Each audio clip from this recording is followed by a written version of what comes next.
عزیز طلبہ، سبق کا باقیہ حصہ۔ دوسری چیز جو اعلیٰ تعلیم کے لیے گویا لازمی تھی، مناظرہ کی مجلسوں میں شریک ہونا تھا۔ حصول علم کا ایک اور ذریعہ جو مؤثر ذریعہ تھا وہ تھا مجالس منعقد کرنا، اس میں علمی بحث کرنا، مناظرے کرنا۔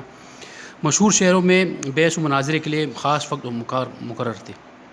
ہر شہر میں ایسے مقامات تھے، ایسی عمارتیں تھیں، ایسے مجالس تھی جہاں پہ ہفتہ وار یا مہینے میں یا مخصوص دنوں میں علمی بحث ہوتی تھی، علمی مجالس جمتی تھی، مناظرے ہوتے تھے۔ بعض عمرہ اس قسم کے مجلس سے اپنے مکانوں میں منعقد کرتے تھے۔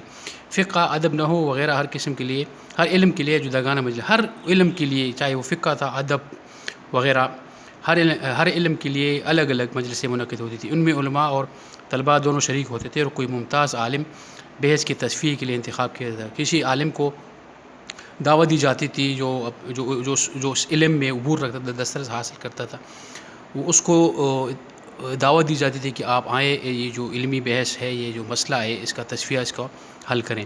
یہ جلسے جن میں زیادہ تر حق پسندی اور انصاف کا استعمال ہوتا تھا، معمولی نصاب تعلیم ختم کرنے کی نسبت بہت زیادہ مفید تھے۔ یہ مجلسیں، یہ مناظرے اس لحاظ سے مفید تھے کہ اس میں دلائل دے کر اسٹوڈنٹس کو قائل کیا جاتا تھا، ان کو تحصیل دی جاتی تھی۔ تحصیل سے فارغ ہونے کے بعد استاد ایک تحریر سند ادا کرتا تھا، جس میں اس کی تعلیم کی ایک اجمالی کیفیت مختصر جائزہ لینا کہ فلانا اسٹوڈنٹ جو ہے وہ اس علم میں عبور حاصل کر چکا ہے، اس کو ایک سند دی جاتی تھی اور درس دینے کی اجازت دی ہوتی تھی۔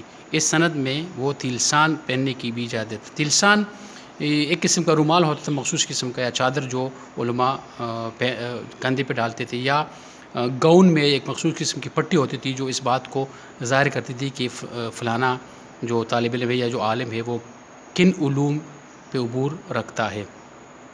جو علماء کا مخصوص لباس، تعلیم کی وسعت کے متعدد اسباب، تعلیم کیوں وہ پھیل گیا، اس کے اسباب، اس کی وجوہات۔ دینی تعلیم مذہب کا ایک ضروری جز بن گئی تھی۔ قرآن و حدیث جن پر مذہب کی بنیاد تھی، عربی زبان کے ساتھ خصوصیت رکھتے تھے۔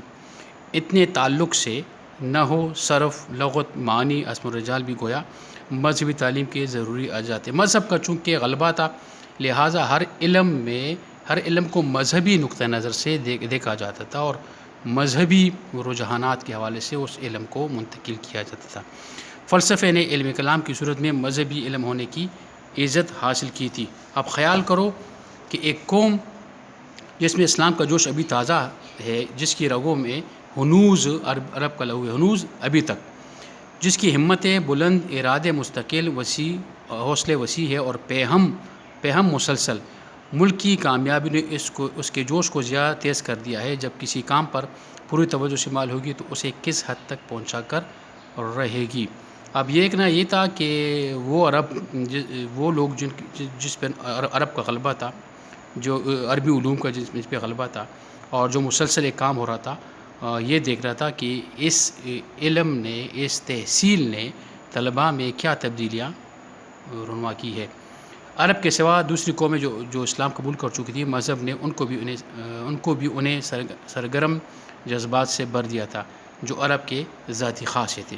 یہی بات ہے کہ نحو، لغت، حدیث، اصول، فقہ، فلسفہ کے امام و پیشوا قریباً کل اجمی ہے۔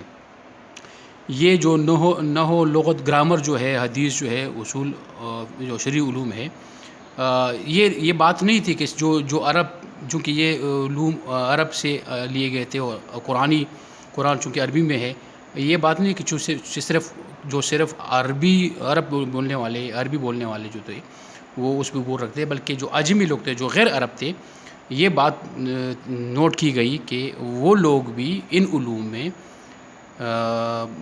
پوری دسترس رکھتے تھے۔ تعلیم مسجدوں اور علماء کی خاص درگاہوں میں مقید نہیں تھی۔